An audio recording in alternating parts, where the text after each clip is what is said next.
On tonight's Cover One Buffalo podcast, we are joined by friend of the show, Bengals on the Brain's own Joe Goodberry. But first, our guys, Handsome Jack. Broadcasting live to Bills Mafia worldwide with Greg Tompsett and Aaron Quinn. Welcome to the NFL. Doesn't matter what's happened before today. Today's a brand new day. It's a brand new season. Your number one podcast for objective Buffalo Bills coverage. No matter where you are, we got you covered.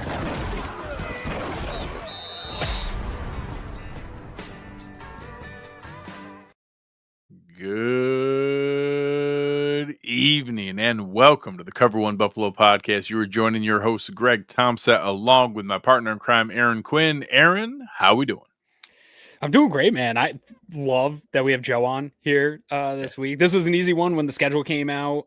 Reached right out to him, knew he was going to do it for us. Actually, we'll talk about it in a little bit. I'm going to go hang out with him and his brother tomorrow. Have a little lunch, eat some wings, talk more. We'll probably have more conversations. We should record and we should probably do another show with it. But excited. Good friend of the show, good friend of the Brandon Network, and always impressed with the type of work he does.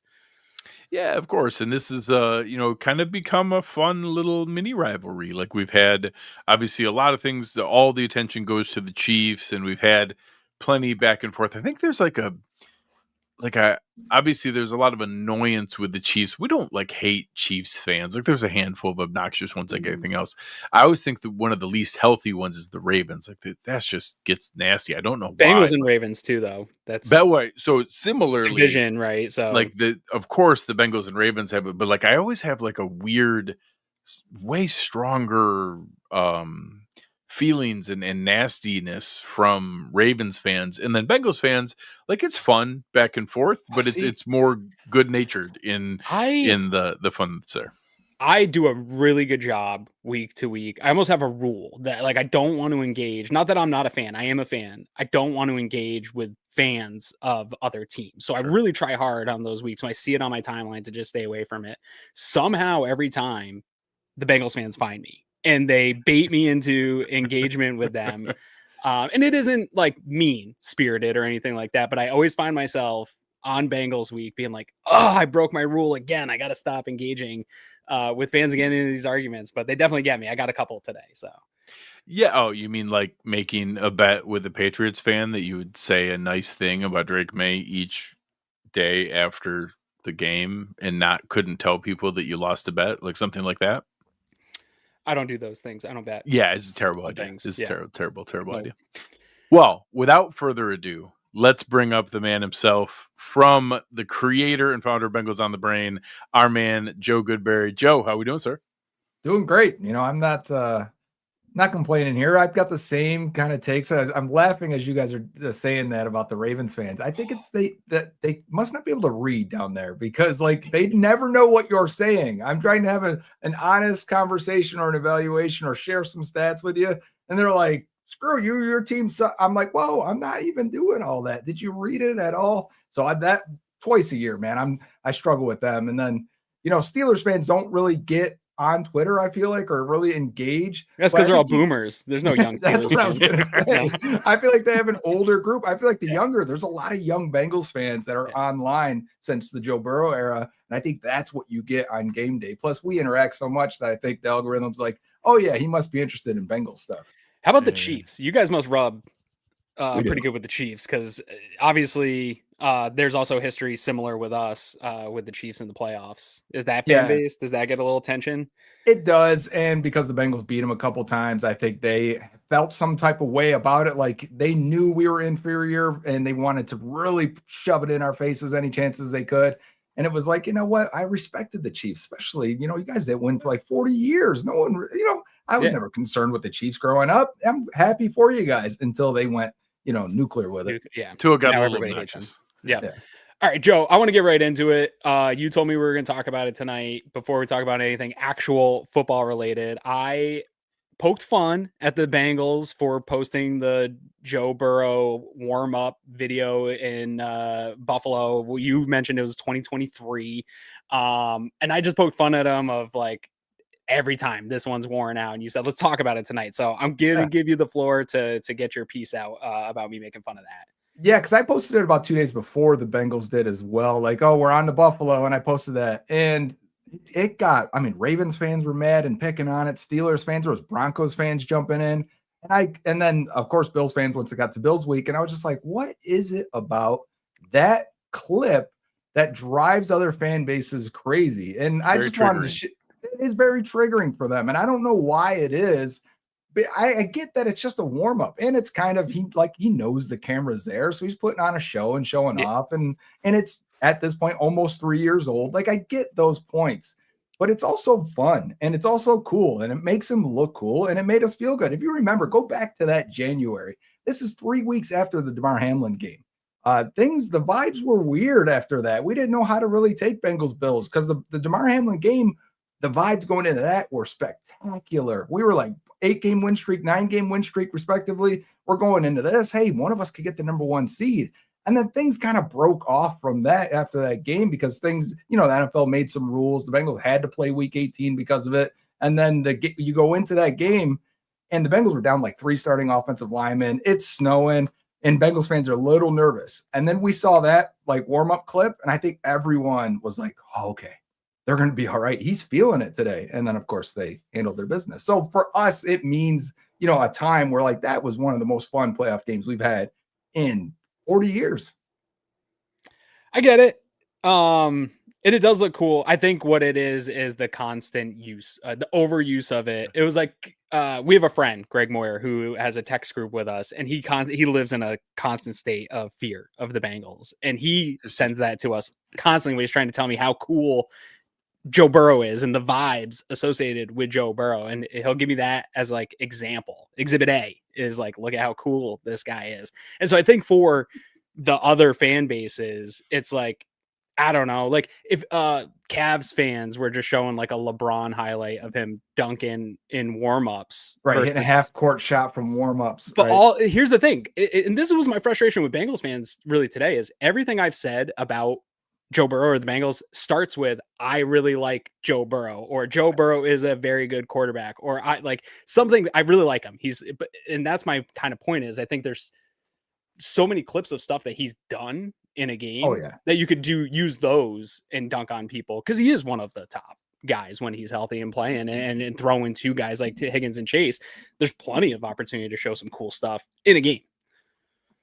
No doubt about it. I just think I think they rely on that one. I think we do because it was fun. Just a fun day. It was a great game. Yeah. So bringing it back to the current here, obviously a super weird season. You get the early injury, things seem like they're going sideways. You get a couple early wins that, were different than the previous couple years. Then things get really out of hand and, I think, I would assume for most Bengals fans, like seemed like a lost season. Like, hey, this is just, it is what it is. We'll chalk it up. And now, certainly not like a high percentage likelihood, but like a legitimate possibility of like, hey, if this, and this happens, like, hey, there's a possibility here. Where are Bengals fans' minds at in general? What's the general vibe around the fan base now with, maybe this glimmer of hope? Yeah, you painted a pretty good picture there because you're right. They haven't started well in September since the Zach Taylor era started. They start off 2-0. And of course, Burrow goes down after starting off 2-0, right? And Jake Browning steps in. And we've seen Jake Browning play at an adequate level, and he was not that. He was terrible this year. And quickly they made a trade for Joe Flacco, kind of a surprise deal. And everyone's like, whoa, what are they doing? There's half the fan base who would just like to tank. The other half's like, I still want to watch cool football for the rest of the year. It's only October. And he did do that. Joe Flacco was a good trade. I mean, he was exciting, but they went 1-8 in the absence of Joe Burrow. It didn't work. Had they have been able to win 2 of those games, maybe it was the Jets-Bears game where they had epic collapses, they'd be in the driver's seat right now in the AFC North. Instead, you're 4-8, which is crazy. Burrow's back. And what's crazy about it is you actually control your destiny. You win out, and there's a pretty good chance you're going to win this division because the Steelers and Ravens still have to play each other twice. Steelers have a tough schedule. Ravens have a tough schedule. Winning out is tough, but Burrow is 8-0 in his last 8 starts. They went 5-0 to finish last season, end up 9-8. They were in this exact same situation, and they found a way to do it. Can they do it again? I don't know, but it's a cool story and it's a cool situation to be in to see if they can. Yeah, it's an interesting situation going into this week because I do think the Bills are close to the kind of you got to win every game, and I know they're talking like that internally, like, hey, the pressure's on now. We can't afford. We already made our mistakes. You can't afford to slip up. There is, though, realistically some leeway and affordability to slip up. I don't know that you want to take that last one now with a bunch of games coming up still, but there is a little bit where the Bengals, that leeway is kind of gone, right? You don't have to win out to Buffalo, right? That's the crazy part. You can be 7-9 and win this division. I did a few simulations, and you can still win it because as of right now, they're 3-1 in the division. Yes, and so they can still get this even without the win at Buffalo. But it feels like right now for the Bengals, every game is playoff. Oh yeah, it's playoffs already. Yeah, exactly. And I don't know. I don't know if the Bills are there yet at this point in the season. And that's probably my concern going into this. But from everything you're hearing internally, I'm guessing it sounds like that for them, that this is playoff start now. Yeah, that's exactly what it is. Just like last year when they knew they had to run 5 in a row in order to have a chance at 9-8 last year. They were alive until week 18, until the Chiefs kind of laid down and let the Broncos get in, which you guys eventually played in the first round. We were at that point, and it was like, man, they're hot. The offense is firing. They're scoring 35 points a game. The talk, like, narrative was nobody wants to play the Bengals when they're like this. And it feels like they're looking at that again. Like, we believe the offense can get firing and going right away. If you get T back this week, Chase Brown's running really well. The offensive line's the best Burrow's ever had. Like, they feel like they can put up 35 a game and give them a shot. And that's all they're really asking for here. The defense has to play better. It slightly has last couple of weeks, but yeah, I think they're just looking at it like, hey, if we can do it again, great. Let's see what happens. But I think the mindset is must win, must win, must win. So let's start on the defensive side of the ball. Then I'll let Aaron get to the fun part. We have different definitions of what fun is, but carry on. Yeah. It's just a bad one. The scary fun part. Obviously, like, some historically rough numbers for the defense here, and like you said, maybe it's coming back around a little bit. There's been some glimmers of hope here. I know we'll get to the injury report here in a bit. Just from a defensive standpoint, everything I've read, it doesn't sound like there's a realistic path for Trey Hendrickson. That doesn't seem like that's in the cards here. No, it doesn't look like it. Okay. But even with that, I don't think a lot of people know, like, about Joseph Ossai's game, or that really hear him as a player here. And, like, just to give Bills fans a reference, like, he almost has the same amount of pressures as Joey Bosa, who's had a really good season for us. He has more than Gregory Rousseau. Just had 8 against Lamar Jackson in that game there. And obviously 5 turnovers have a huge amount to do with holding the Ravens to 14 points. Many of those were some sustained drives with timely turnovers. But when you don't have an elite or good defense, you need turnovers. Like, you're going to play for the high variance game. Where has that come into play? I know, Slayton and some of the other guys on the front are, just kind of in the position that they are. But, Ossai is given a little bit here. Maybe Murphy showing a couple flashes here or there. Where has that pass rush come from when it's not, it's been kind of Trey Hendrickson as a one-man band almost here for a while. How is that working now in this kind of setting and having to rely on others to try to generate it more creatively? Yeah, it's been an adjustment without Trey for sure. He's a top 5 pass rusher, right? And they would funnel everything to help him. Like, he would get isolated on the one side, and everyone else is just trying to contain and push the pocket towards Trey, and because they knew Trey would win on a true pass set rate, about 25 to 30% at times when he's firing. So that without him, they've had to figure it out. And Ossai has been, since he was a 3rd round pick in 2021 out of Texas, he was a linebacker at Texas and then moved to DN. So he kind of was a little bit rough. I actually, as you're throwing comparisons for numbers, he reminds me a lot like quality player of AJ Epinesa. And I know sometimes people can be frustrated with Epinesa, but I do think he's a quality like DN3 that would rotate on a lot of teams and give solid minutes. I think that's what Ossai is on a good defense, but the Bengals have had to elevate him and had to play him more. He's been their 2nd best pass rusher since 2021, but that doesn't mean it's been a lot of production. Last year was his best year with 5 sacks. But this season, because he's had to play pretty much the entire year. He's been starting. He's had to take over that role for Trey Hendrickson. You're seeing he's a extremely high energy, high effort player with good hands. He's a bit stiff and he misses a lot of tackles. He probably already have 10 sacks this year if he could tackle. If you go back to the Bears game, I think he had 6 pressures in that. Probably missed 4 sacks. Caleb Williams is pretty elusive, but we got to come down with one of those. You might win the game. So he's going to be a pain in the butt for you, especially if Deion Dawkins doesn't play. Sounds like he's on this path to play if it gets cleared, similar to T. Higgins. But the other side is Myles Murphy, and he was a former first-round pick in year 3. His get-off is with the elite pass rushers in the league. It's always has been. He's a straight line, linear athlete.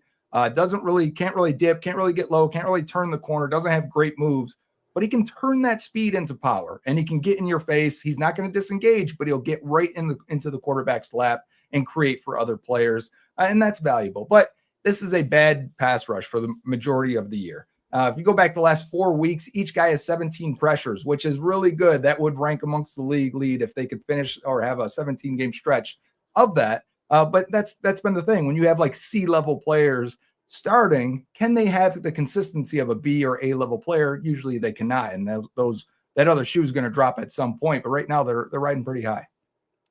So I know at the second level, the people were familiar for the longest time with Jermaine Pratt and Logan Wilson, and Pratt is gone in the offseason, and now you have Logan Wilson, like this weird path of hey, he wasn't playing up to the name and the contract, but then all of a sudden he was gone. And I guess I assumed it was more so that, hey, it's because we have a younger player ready to take that spot. And I think there's been some flashes for Barrett Carter, but I know obviously some struggles as well.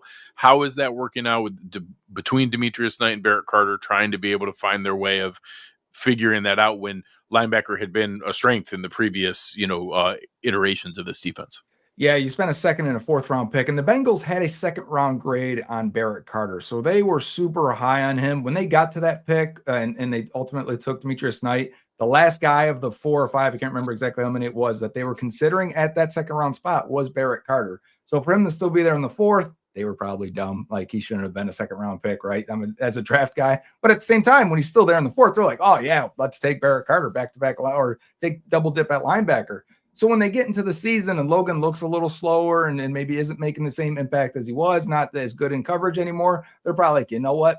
Let's just rip the Band-Aid off now. Go with both young guys. It'll probably be beneficial for 2026 and beyond if they're who we believe they are.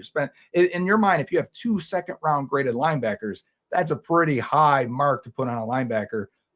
So they believe in these guys. They've been terrible, right? So they have been so bad, whether it's run fits or covering tight ends. They are by far the worst team in the league covering tight ends. They've given up double the touchdowns to the second worst team. They're also 32nd in the league for fantasy points given up to running backs. So it's all bad in the middle there. Now there have been more flashes recently, and that's expected, right? You shouldn't be playing rookie linebackers unless they're studs right away. The Bengals are going through it with them, and they're starting to flash more and more. It looks better for Barrett Carter in the box. Demetrius Knight plays hard and is fast and is a bit of a hammer, but is super lost in coverage. So they're figuring it out. And at this point, it's just kind of like, let's just go through the growing pains in an effort to get 2026 on track.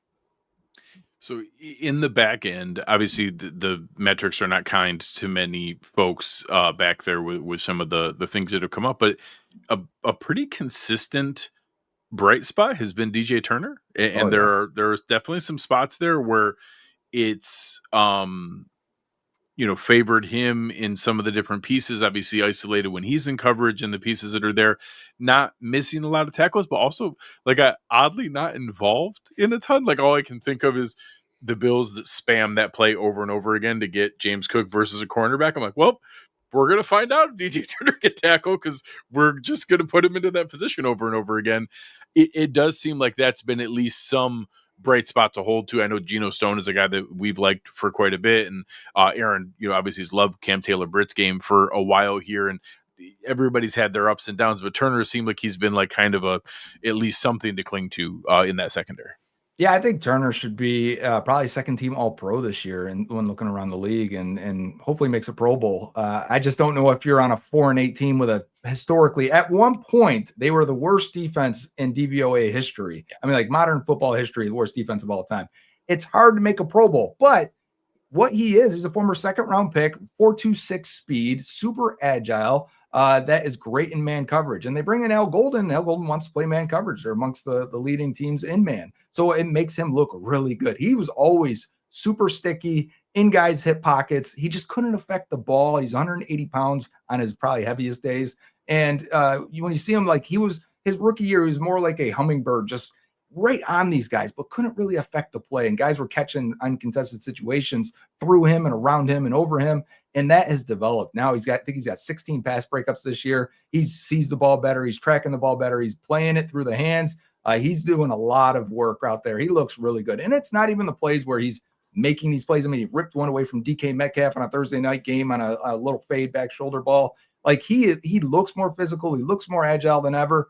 It's the plays where you don't see the ball thrown to him and you watch the tape. You're like, man, that is as good of man coverage as you can ask for a guy that's a second-round pick. Normally these guys that are like this are first-round picks. So I think DJ Turner has been fantastic. And Cam Taylor-Britt's on IR now, so they're trying to figure it out. They bring up Jalen Davis from the practice squad. He's been a Mike Hilton understudy, so like they're doing a lot of that with him, but same limitations, smaller, not the fastest, not great in man coverage, but will attack the run, will tackle, will blitz.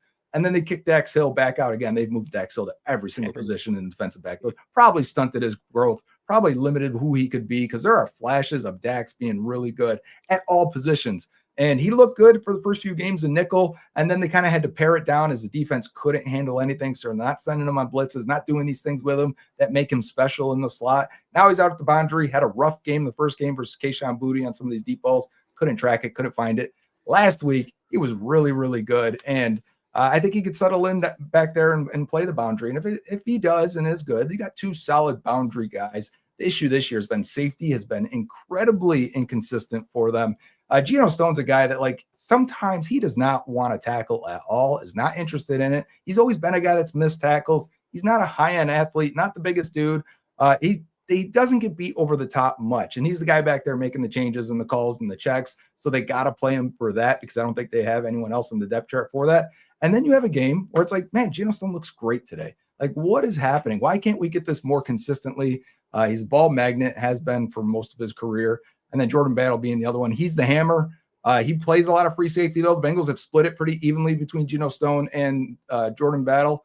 Battle, though, does not have the athleticism to not play with consistent high-end energy. And he has games where he just doesn't. And if you're a hitter, that's a tackler, if you don't have the energy, like, yeah, I just got no use for you at times. So there's like every third game, you just watch Battle and you go, what are you doing out there, man? We need you today. And hopefully the fire of having Burrow back and being in playoff mindset can get these guys to play at that intensity more often. Yeah, you talked about tackling quite a bit there. And one thing these two teams definitely have in common is they are not good at it this year, tackling. So that stinks. One defensive question for you real quick. I probably should have asked when we were talking more general topics, but what is the fan base's sort of pulse on the Lou Anarumo not being there anymore and still finding some success? Because he's, outside of Bills and stuff like that, football wise, one of my favorite defensive coordinators. So when he was let go, felt scapegoaty a little bit, and then you're having all these problems defensively with sort of parts that were built for him and his defense. So what's the vibe on that? Yeah, and I felt like Lou would have been great in Buffalo if they would have been like, you know what, we can get a guy to, switch things up and game plan a little bit and throw a wild card at you every once in a while. Lou would have been great with McDermott, I think. Yeah. And maybe they wouldn't have personty wise or whatever. Who knows? When that happened, I was like, man, Buffalo should really jump on that. I love the guy. Lou has made Mahomes look silly. He's made Allen look silly, Lamar Jackson. I mean, like, that's what you want in the playoffs, is you want to like really knock down the quarterback a peg. But the thing with Lou is the time just kind of ran up. The last 2 years with him, the defense wasn't good. And the big thing was the front office for the Bengals was like, hey, we're going to sign Burrow, Chase, and Higgins. We're going to give you like 10 draft picks. Make these scraps work. Right. Well, they're going to give them draft picks. There's a lot of first, second, and third rounders. Like, you got to, who do you want? Draft your guys, and then you got to play them. And Lou was like, I can't play these guys. They don't know what they're doing. I can't change up these calls. I can't, disguise things one way and morph into something else post-snap, because guys don't get it. And they're like, listen, your job is to get it done with these guys. We can't afford anyone else. Like, the Bengals could, but they're so cheap against the cap, and then, they have their own budget. But under their constraints and in their minds, they're like, either you get it done or we got to find somebody else. So once again, he was like leaning on Von Bell, who couldn't run anymore. And everyone's like, you got to play Jordan Battle at some point. You got to play Miles Murphy. Like, these guys have to play. You can't keep playing Sam Hubbard, who can't run and can't rush the passer anymore. So Lou kind of killed himself relying on the veterans. But yeah, he's still a good defensive coordinator. It just wasn't the right person for what the Bengals needed and how they were going to build it. Apparently it wasn't, because the defense still stunk with them at the end. Yeah. So this was a tough week for me getting into the offensive side of the ball, because it feels like most everything that happened before Joe Burrow's like return, you get the first couple of games and there's this 8-week stretch where it's hard to judge this offense going into a matchup, because I kind of throw everything that was happening with Flacco sort of out the window, because Burrow's back. It's a whole new unit. But one thing I noticed in some of the games, even without Burrow being back, is I think if you haven't watched a lot of Cincinnati Bengals football this year, which I hadn't until I got into this week, really, the mindset of what the Cincinnati Bengals has been, like you said, like, yeah, the defense is bad. They've got these weapons. Joe Burrow's nasty. The offensive line sucks. And that's been the case. The offensive line doesn't suck anymore. And that is concerning to guys like me, who are like, if you're going to look for a chink in the armor, we can at least hit Burrow some. If you're keeping Burrow clean with those wide receivers, like you said, that's the kind of confidence that makes you feel like you can put up 35. But even more than that, this run game being able to be something that it can lean on, which is something that I believe in travels into the playoffs in January. If you get there, talk about the kind of evolution of this offensive line here, because it's been an important thing in Cincinnati going 4 or 5 years now.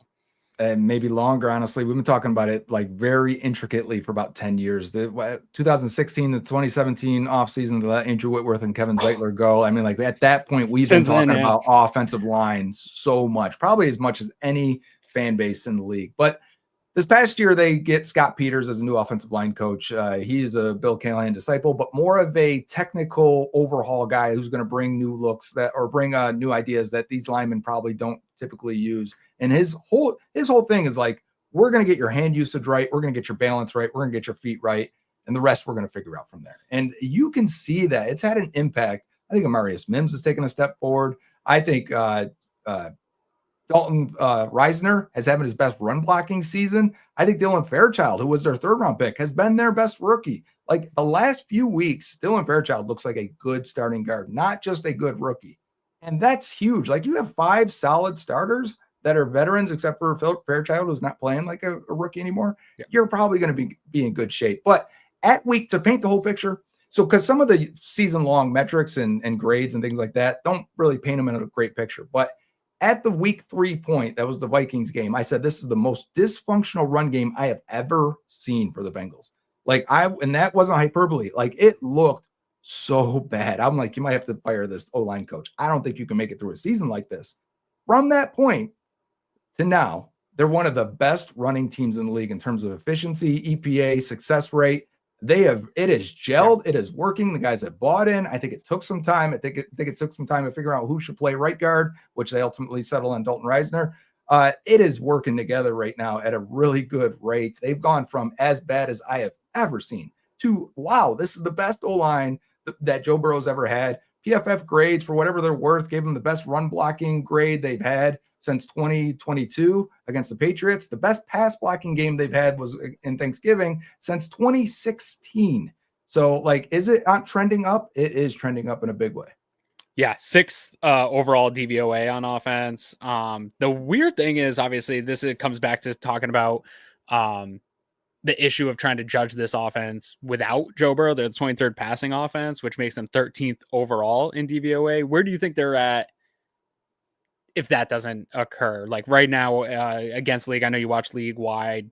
This is a top 8 offense, top 5 offense in your mind. Where are you at? I was going to say 8 to 5. I was going to say the same thing, because they're not a heavy scheme it up. They're not the Niners. They're not the Seahawks. Like, right? Like, the efficiency is not like crazy. It's not. Yeah. What the Bengals do on offense is give the quarterback an answer for every single coverage he may see on that play. So there is something built into that passing offense. What we say is the spread is just whatever you want, man. Open it up. It's Thanksgiving dinner for a quarterback for the Bengals. Whatever they're going to do, the defense, they may show you something pre-snap, post-snap, whatever it is, they have an answer built in for it. If you can read it correctly, which Browning was struggling with this year, but Flacco could right away because he's seen it all. That's why he had some of the best stretches of play he's ever had. If you can read it correctly, and Burrow processes very, very fast. Yeah. Right. You're going to have an answer. Can you get to it quick enough and get the ball out of your hands? That's the next step. So if the line can protect, if the receivers run the right routes and do the right thing and make the right adjustments, it is there. There is an answer on every single pass play.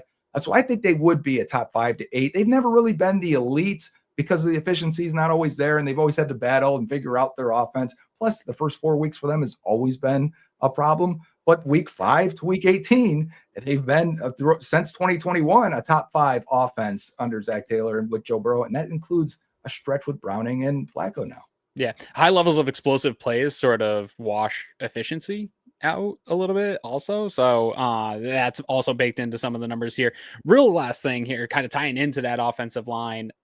One of the things I think that is an interesting one in this game is I do think the Bengals passing game is still a strength, but I think unlike years past, the run game is also a strength for them. And I think it's a strength for the Bills. This could be one of these weird games that time of possession's wonky and scores low because both teams are going to try to, because both defenses also aren't super great at stopping the run. So you would think they would attack both those ways. What should Bills fans expect in this Bengals run game and how they're going to attack? Well, unlike the Bills Steelers game from last week, it was like when they figured it out, they were like, you know what, we'll just spam these few plays here and just win with it. We'll let James Cook just take over this game and we'll just win.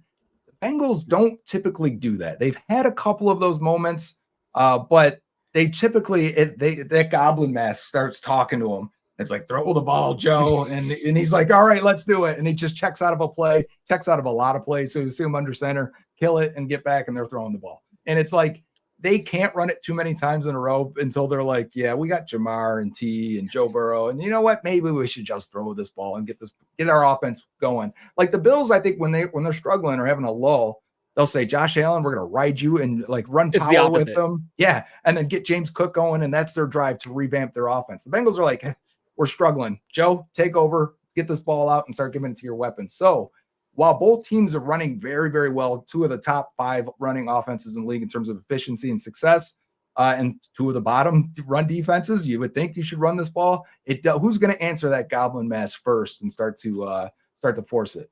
Yeah. All right. Well, I think we got to put him on the spot here now, Greg. It's the way it works. Joe, I think this is one where we're seeing one of the higher over-unders of the week. Give us a prediction. Yeah. What do you think we're going to see? Give us a score, and what do you think we're going to watch on Sunday? I do think we're going to see high scoring, but Aaron's right. If the Bills want to control the clock, I think they can in this game. They're you look at their opposite ends of time of possession this year and how much time you spend. And the Bengals throw it a lot. The Bills will run it a lot if they have to. I think the Bills for time of possession are the number 1 team, while the Bengals are at 29 or 30 last time I checked. So that could be the difference. The Bengals are going to have to be efficient and score when they do have the ball, but I do think the defense is playing better. I do think you can get maybe one forced fumble in this game, or maybe you can get Allen to throw one. Maybe he answers that goblin mask first and wants to chuck one down the field. And the weapons are still the weapons for the Bengals. And they still, I think, like, you give the ball to Jamar, he's going to be the most athletic and fastest guy on that field against the Bills defense. And I think that's still a challenge. And he can rip one off at any time. And Chase Brown is explosive as heck, man, at running back. So it's fun. This should be a fun game. I'm thinking 38-35 type. And man, I hope the Bengals come out on this one because they could really use that and really get into I feel like the Bills can waste one, like we talked about. The Bengals could use this win a little bit more. I'm assuming you and Glenn are attending, right? The last one in the state. It's got to be. You guys are going to be. Yeah. Where are you guys going to be? I think it's like 116, if I remember correctly. I don't know. We bought them online and then went from there. We had to buy 8 tickets, so it's going to be a bunch of us. If you see us out there, say hi. I've been to maybe 15 games or so in the stadium, and it'll be sad to see it go. I think my first game. This is going to be a special one for you guys, right? It was. Yeah. I think 1997 was the first game. I was 10 years old and I went to the stadium, and so I've got a lot of fun memories there. Yeah, cool, man. Well, I hope you guys enjoy it. Yeah, so hopefully a healthy game, hopefully an entertaining. I feel pretty confident we're going to get an entertaining, fun one, but hopefully healthy. And you never know, maybe we'll even see each other again. Yeah, and is your Iron Man mask, is it voice activated? The other one is. So the game room's right next to me. That one is voice activated. This one is not, which, we're going to have to talk about tomorrow. I'll do a quick video on it. I'm attempting to 3D print my son a one that raises and is voice activated, and it's hard. So we're gonna have that conversation tomorrow. Yeah, I like 3D printing. I got to get Yeah. back to it. I haven't done it in a Yeah. while. Football season takes all the free time. It's tough. All right, Joe. We appreciate you. We'll talk soon, and hopefully have some fun here on Sunday. Thanks for having me on, boys. All right, man. See you tomorrow, dude. See you tomorrow. All right, Aaron. So obviously, you know, always fun to have Joe on, and I'm jealous that you're going to be able to go have fun with him and Glenn and eat some delicious food. I don't think he's far off. I do think, you know, maybe 73 points is a lot, but I do think we're going to see a serious shootout here, and that you tiptoed around it earlier. I think if you like rank both of these teams in their desperation, I think it's like the Bengals are a 9 out of 10. Technically, they could lose, but they're pretty close to this is just playoffs, and that it's very possible that a loss here knocks them out. And the Bills need a win. They've already given that away. Again, we've gone through Davis Mills and Tua and Michael Penix and all the games they couldn't afford to lose. But they're probably like an 8 out of 10. Like, I realistically think that, you know, obviously 5-0 the rest of the way is an absolute lock. 4-1, 12 wins is a lock. And realistically, like 3-2 I think it's and 11 wins, we probably make it. You never know. Maybe if we lose 2, some of these divisions are going to start beating each other up here. Some like tiebreaker stuff, so then it would matter. Like, hey, is one of the 2 losses to the Eagles? You probably can't give up a ton more conference losses. Sure. Some of the tiebreaker stuff comes into play, but some of the other teams they're competing against, you know, the Chiefs, teams like that, like they have a win in hand already. The Ravens trying to work their way back up, some of those situations, so they already have some of those tiebreakers. Yeah, hopefully from the that Texans standpoint, just win their division, and there are some where obviously they don't have the tiebreakers. So, but I do think you're right that there is slightly more desperation for the Bengals. Do you think that comes into play? The only I don't know that the Bills are buying that. I think they're selling themselves. They're just as desperate as the Bengals internally, and we kind of heard them talk about that, right? Like Sean McDermott even said, like, there's no more room for those types of slip ups. We've had them. We've given those moments away here this year. We've already had that. So I think internally the messaging is that the same as the Bengals, that it's playoff time. And I think the teams don't mirror each other, but like he was saying, you know, that it's a historically bad defense. And so any improvement should be expected from historically bad. It shouldn't take you much to improve, but the Bills defense isn't historically bad, but it's one of the worst statistically we've seen under the Sean McDermott era, even before he started to get his pieces in for this defense. I can't remember them being, you know, outside of the top 15 in DVOA and any recent stretch here. And so both defenses seem to be trending in the right way here. You got 2 run games that are in the top 10 in the NFL.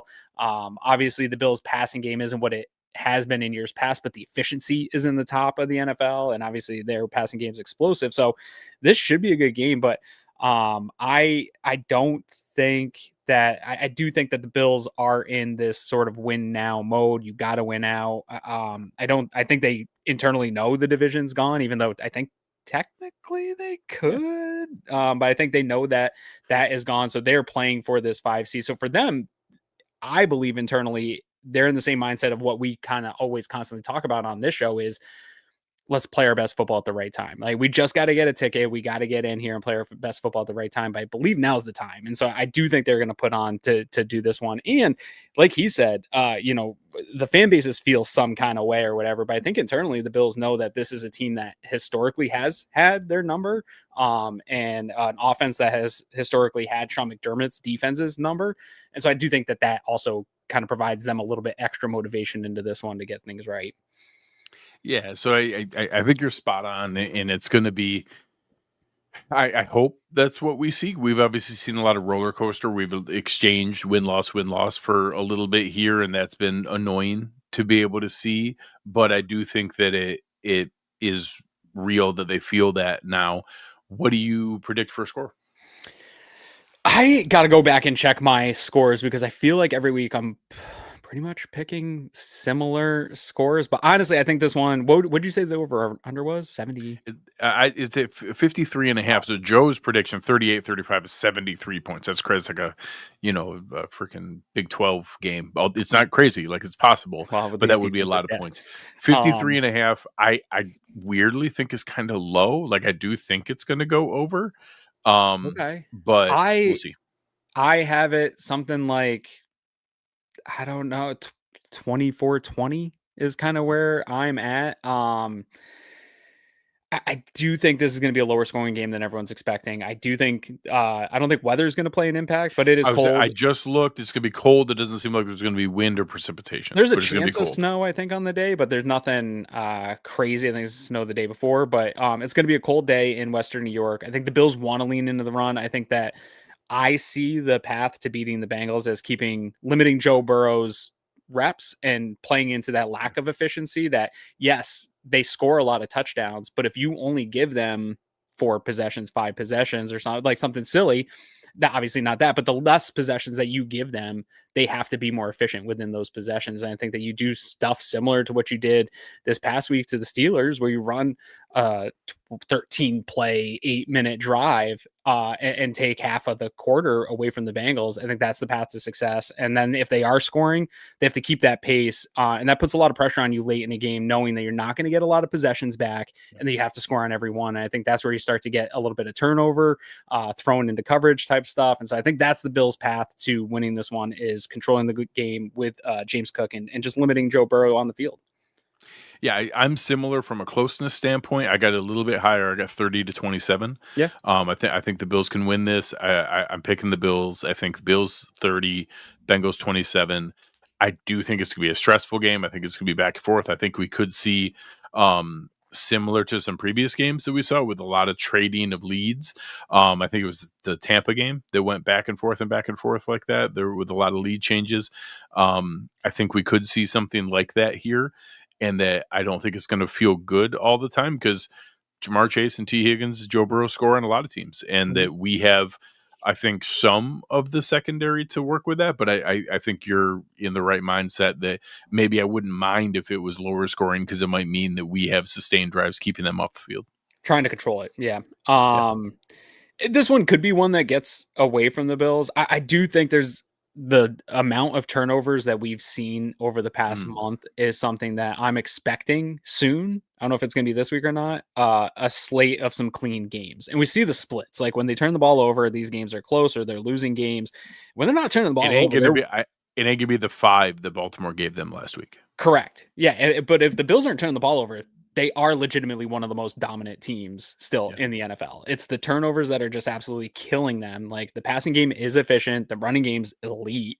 And so it's these turnovers that are killing them. If you can limit that and not let these teams that probably shouldn't be hang with you, we'll start to see that cream separate, and Bills will get up closer to that top half of the league where they probably actually are, just doesn't feel. So, all right, big thanks to our friends over at Southern Tier Brewing Company. That's what's brewing here with our score predictions. Our next one here is who's here to help. For anyone who isn't aware, we just saw a tweet here while we've been on the show. Ian Rappaport reported that there was a near reunion because the Eagles also put in a claim for cornerback Darius Slay, but the Buffalo had the higher priority and got him. The Buffalo Bills added cornerback Darius Slay. They released Jamarcus Ingram, who I think both of us anticipate to return to the team on the practice squad tomorrow. I don't expect him to be claimed, but we won't find that out till tomorrow. I saw a lot of reactions. Like, this is not a claim that I think is any intention of playing over the Trey White, Max Hairston rotation. I think it's simply, hey, this is an upgrade over Jamarcus Ingram. If we know the injury issues we ran into last year in the playoffs and previous years in the playoffs, and if we have to, it would be great if our backup plan is a guy who has former elite all-pro play level, 34 years old now, almost 35. He's certainly not that player anymore, but he still has that mind, and was an elite high-end athlete. So what's left of him still has some moments of burst and some quick steps here. So I don't, matter of fact, I'm almost a little anxious of if he asked for his release from Pittsburgh. I think it's because he wanted to play. and I'm curious how he's going to react to, hey, come in and be our breaking glass in case of emergency corner. I'm hoping that doesn't create an issue, but as long as he's good with that, I think it's a fantastic insurance policy to have. Yeah. I don't know what the reason for his wanting to leave Pittsburgh, but there's also a I'm scenario where assuming it was playing time, but it may not have been. it could just be sensing that late in your career you're going to miss the playoffs and you want to get similar to Thielen, right? Like get on if I'm this late and I've already done training camp and done all this stuff, I want to attach to a Super Bowl contender or a playoff contender. So there might be some of that, and I think the Bills are certainly that. I don't think the Eagles right now are a better option to go to currently right now, and so the familiarity is probably there, and I'm sure that he wanted to go. And I know Ian Rappaport said that, and some other reports said there was mutual interest there. I'd be shocked if there wasn't interest in the Bills, but to your point, maybe if he is buried on the depth chart and he does want to get out there and play, that could sway him. This one is one that I don't want to have to think about. I don't want to have to say too much about Darius Slay. I don't want to have to get into it too much. I think it's a fine move for where you're at in the season. Heading into the postseason, having depth, having a player that's been in some big games too, I think matters as you get into the postseason, even if it's just in a role of helping Hairston continue to grow and being another guy in the film room and being another guy in the building. I know people want to roll their eyes at that stuff, Greg, but it matters having culture and guys that understand the process in the building. We're seeing that a little bit. The Giants and Abdul Carter, like you're seeing all these clips of him sleeping in meetings and stuff like that. You got to have some vets. I'm not saying any of the Bills guys are doing that, but Sean McDermott's going to fill that room in that building with as many high class, solid vet players as he can, especially ones that still show that they can do anything. And so I think it's a great move in terms of this is depth heading into the postseason that maybe with the way injuries have been, you might have to pull out some depth. And I'd rather Darius Slay than Dane Jackson or Couch or Ingram right now, right? Like, and I like Ingram just fine. And so I don't understand. I think there's hot takes going a little bit both ways on this. And I got no takes on Darius Slay. Like, fine. I don't want to have to, I hope we're not talking about him in January because something probably went wrong. Yeah, it's in here in the chat. I'm not quite at the map part, but I think M. Sandy here isn't far off of like the Brandon Cooks and Darius Slay's like, okay, cool. Yeah, sure. Guys have been in those playoffs are both guys that at one point in their career I was super interested in. Now they're much, much older. I'm not sure if it really matters, but it's better than what we had. So sure. Okay. Yeah. Yeah. I don't have anything else to say about Darius Slay, but I do have a pump the brakes. I'm ready. If you want real quick. I am so frustrated with the conversation around injuries when we defer the mindset that it's the trainer's fault. We got to pump the brakes. We should fire the strength and conditioning team. Yeah. I honestly, I'll call him. Kevin Massayer put out a tweet and I retweeted that, but he's not alone. I've been hearing this for weeks of people. Oh, it's the trainers. It's the trainers. It's the trainers. Maybe. I don't know. I'm not in the building. I have no idea what the trainers do. I don't think anyone has numbers on this stuff to quantify that the Bills are more than other teams or they're dealing with the type of preventative injuries that a trainer could prevent. Joe Marino talks about it sometimes, but we don't even talk about the potential injuries that trainers do prevent that nobody would even otherwise know about. It's football. It's full contact. It's fast. These guys are athletes. They're playing tired. They're playing hurt. Injuries occur. Some of it's luck, but God, leave the trainers out of it. Dude, this is like, yeah, is it the trainer's fault that Palmer got a hip drop tackle? Yeah, we saw his knee just like bend sideways. Yeah, it's a full contact sport. Are some of the soft tissue injuries annoying? Yes. But again, like these guys are playing, you had a team play 4 days after they played a football game. That's not the train. There's nothing the trainers can do to prevent a soft tissue injury on a hamstring mid-game because somebody's pushing hard and didn't want to tell the coach that their hamstring was tight. And so they kept pushing it and hurt themselves or whatever it is. And so I don't know. It's one of these silly things that we defer to as fans because we can't wrap our minds around luck or something else being part of it. It's just like every time a play goes better, there to be an explanation when bad things happen and we grasp blame. We need blame. Yeah. The simplest explanation we can come up with. And all of a sudden that has to be the explanation. And it doesn't. Like, that's not reality. It's like deferring to play calling every time the offense gets stuck. It's like, well, it's the offensive coordinator's fault. Sometimes it's execution. I don't know. I had to pump the brakes on it. If you're talking that talk, I think it's crazy talk. We know nothing about the behind the scenes in training in the NFL. I don't want to go down a rabbit hole. This is how conspiracy theories start. Like when people can't grasp what the actual explanation is, you come up with something else, and all of a sudden it's just plausible enough that people hold on to it because, well, strength and conditioning guys help you get ready for the game, help you recover, help you be properly conditioned.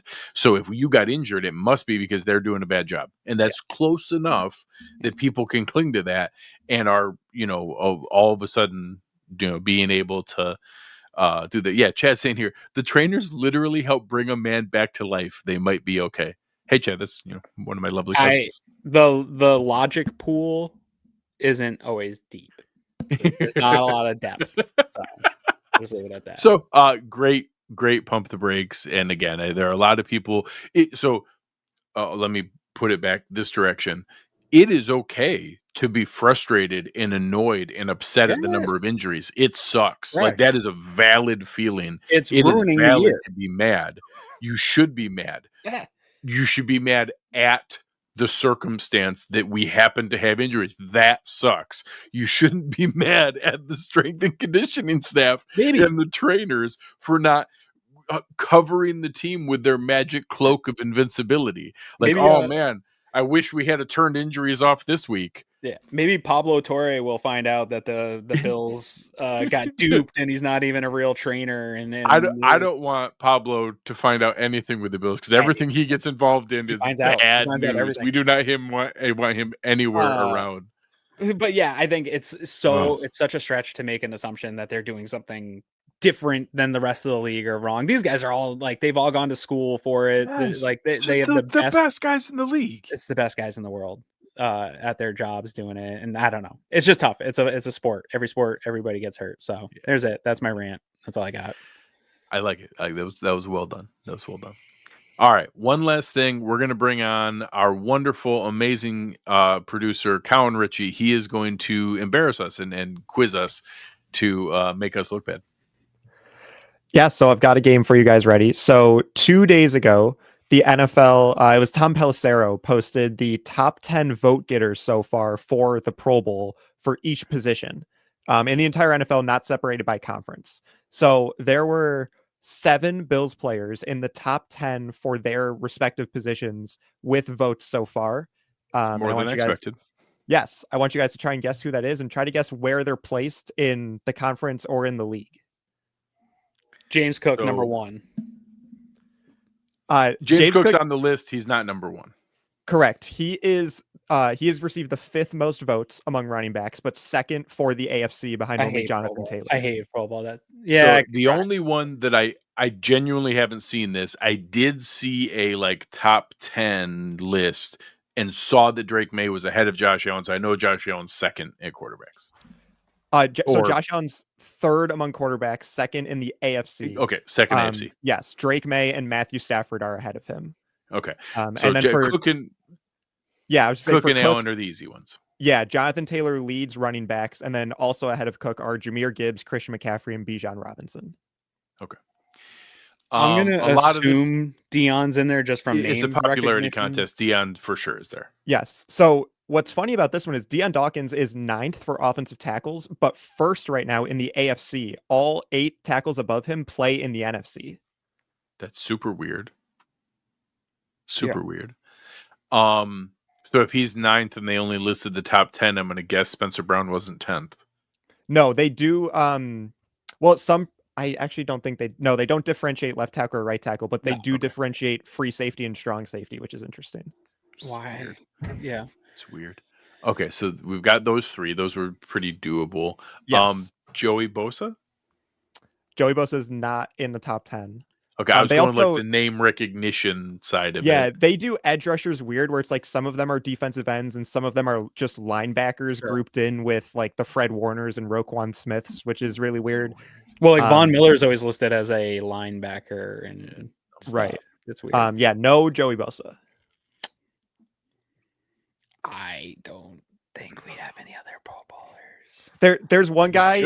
There's at least one guy here that I think deserves to go to the Pro Bowl this year. Okay. Through 12 games. Christian Benford, is he on the list anywhere? He hasn't had a great season, but he's got some. He's ramping up. Not yet. Think more utility for this guy. Reggie Gilliam. Reggie Gilliam. Yes. So fullbacks Nice. have their own position in the Pro Bowl. So he has the 9th most votes for fullbacks, 6th in the AFC. Okay. I would say Cole Bishop. Cole Bishop, yes, is 10th for strong safeties, which is why I knew there was a differentiation there. 4th in the AFC behind Kyle Hamilton, Talanoa Hufanga, and Nick Cross. Yeah, it's a tough year. Has Reed Ferguson been around long enough? Reed Ferguson has the 7th most long snapper votes, 2nd in the AFC, behind Julian Ashby, who I believe is the rookie. He's the long snapper for the Patriots. Congratulations. Okay, so you're just missing one. It's on offense. I was gonna laugh and say DeMar Hamlin. It's on offense. Jackson Hawes. We're getting Jackson Hawes Pro Bowl. No, I would love that though. That'd be fantastic. Not Connor Kincaid. McGovern. Yes, Connor McGovern is 8th among centers, 3rd in the AFC behind Creed Humphrey and Tyler Linderbaum. Okay. Cool. Okay. So go deserve it. Go vote for them in the Pro Bowl. Josh, James Cook, I'm good with those. Honestly, like offensive tackle is such a tough one. Like I won't feel bad if Deion makes it. There's been lots of guys who like he deserved the Pro Bowl earlier in seasons when he didn't get voted in. So I'm not going to feel bad if Deion gets a Pro Bowl for this year.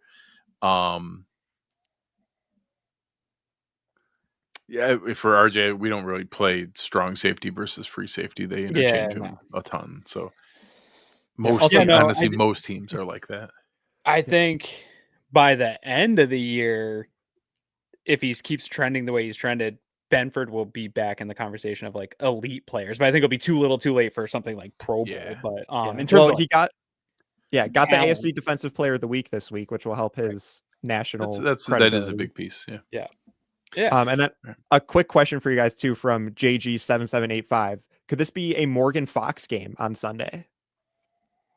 It's going to be somebody from the practice because I don't think Bosa's going to play, so I do think it's going to be somebody, and I'm going to assume that they signed him before they signed Shaq Lawson for a reason. So I'm going to assume I do think a Morgan Fox elevation makes sense. I don't. If by Morgan Fox game, does that mean he does a thing? I don't know. I think he's going to play in the football game. Is this a Morgan Fox active football player game? Yes. Sure. Is this going to be the Morgan Fox game? I do not believe that will be the case, but that'll be fun. If we're talking on Sunday about the Morgan Fox game, it will mean something fun happens. So. How about this? If Sunday's game is someone's game, who would be like the most fun answer or the best outcome for the Bills if this is someone's game on Sunday? TJ Sanders. Benford. Because if it's the Benford game, it means he did stuff against Jamar Chase. Sure. I like that. I want TJ Sanders to pop because I think he's close, and I think his development's been weird this year because of the injury and then the issues on the line. He's been forced to play edge. He's been right there a number of times and hasn't made the play. Love to see him make like a big strip sack on Burrow or something where it's just like the flash plays haven't been there for him. And I think he's gotten forgot a little bit because of the injury, and Deion Walker's played really well. And so people kind of just were like, hey, well, we at least got one right. Yeah. I want him to pop. So we have those both exciting things to be excited about. I like it. Yeah. Chad saying Hawes. We heard Joe talking about how the Bengals are. If we get another Gilliam Hawes game, it means Aaron's prediction of like the 15 play, 7-minute, 45-second drives. Like if we have those, that's a great thing. Great thing. Yeah. It could be Knox too with that tight end stuff. Like I don't think he is non-zero chance that we get Kincaid. I think there's a chance he was limited today. So there's a chance. And I do think from the other injury, the concussion protocol, Deion being limited today is a really good sign. That means that it's very likely if he's progressed to allowed to be limited in practice, that is normally a precursor to being activated. And on the other end of that, T. Higgins playing today and being limited. That sucks. That also limited means he's going to play in them. Correct. Both receivers. That sucks. Yeah. Deion doesn't help with that. No. Well, like M. Sandy said, Pro Bowl vote for the Bills trainers, and that's all I got for you guys. You guys can Pro Bowl vote for us by giving us a like, a rating, a review, leaving a comment. Just tell us go Bills in the comments. It's a great way to do it. Smash that like button. Appreciate you, Lars. We appreciate all you guys in here hanging out with us, having a good time. We will be back with you here on Sunday. Luckily, Sunday 1 p.m. game, we get another nice 4 o'clock post game show. That's the best kind. My wife actually probably hates those ones the most. Oh, right. The evening. Well, I got bad news because we got 3 of them in a row. I know she's not gonna like it. 1 o'clock, 1 o'clock, 1 o'clock. Yeah, we'll see. Yeah, hopefully they're all wins. Winning shows are way better. Yeah, way better. Yeah. All right, guys, we appreciate it. On behalf of fantastic producer Colin Ritchie and my lovely co-host Aaron Quinn, I'm Greg Tompsett. You have been listening to Cover One Buffalo, and we are out.